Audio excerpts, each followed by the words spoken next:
To that point, do you have a take, or do you believe that universal basic income is at all feasible? I mean, when you kind of bring up those scenarios, right? Like, hey, there's going to be options out there that will be cheaper than you and more effective than you and work 24/7. Um, you know, I think it kind of goes back to like, what's the solution? So I don't know if you have a specific take on that. I know that has come up in politics and as a general solution. I don't know if you've thought about that at all. Yeah, like one of this comedian who became a politician in Italy. His name is Beppe Grillo. He founded a movement, the Five Star Movement, and I was super passionate about what he was saying 15 years ago when he was claiming that hydrogen fuel was the real thing. It was behind the corner. It was just for us to just use and grab, use it our advantage. And he was also talking about universal basic income. That's going to be a necessity. 15 years later, we are still talking about it. I don't know how easy it will be. Even Elon Musk talk about universal basic income and many others. It's very difficult to convince governments. Like this would be possible, I guess, with a global alliance where everybody is aligned. Um, I see it very hard. Maybe we will see some good examples coming from pioneering nations like El Salvador right now with Bukele, which is pushing hard on, um, helping El Salvador growing and become a reference point in Latin America. He's invested in Bitcoin. He's building libraries, hospitals. So he's heavily involved in the reconstruction of the nation after basically removing all the pandilleros from the street. But maybe from there we will see some examples, right? At some point we will hear leaders like him saying, "Okay, let's do an experiment. Let's try to create some universal kind of nationwide basic income, test it out, and see how it goes." Maybe I think there are also experiments in Norway, if I remember correctly. So yeah, some uh, testing opportunities here and there to see, and we will see Yeah. if this is going to be widespread.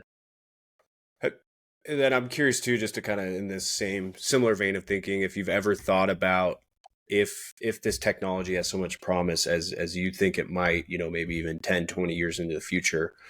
If you think about the cost of goods, right? Let's just take food, for example. I mean, a lot of it comes from the cost of production, obviously, the labor that it takes, and then the labor that it takes to get it to the grocery store. So, I mean, do you see maybe a future where if it's all automated and it's being run by AI, by a robot, and it takes no additional marginal cost to produce a stock of corn, that maybe we get to a point where food is able to be provided for free, or people's basic necessities through the use of this technology is able to be produced so cheap that it doesn't matter, right? I don't know if that makes sense at all, that we're able to lower the costs of production through this.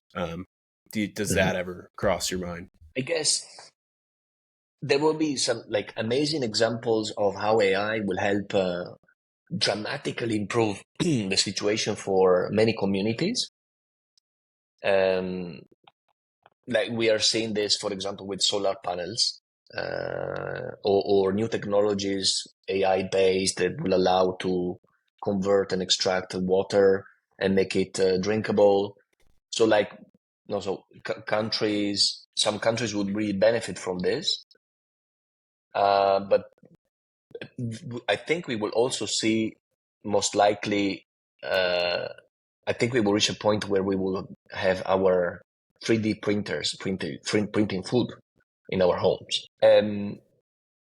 But I think disparities are going to get stronger. There will be more disparities rather than more equality.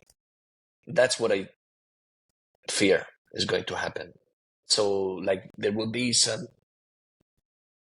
great innovation that will help people in need to go from I'm in a super tough position and right now I am kind of living a little bit better.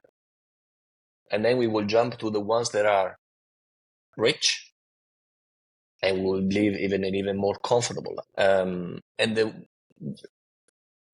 We will see pockets of things are working, where things will work out, pockets of areas in the world where things will work out, maybe because these pockets of these areas are concentrated.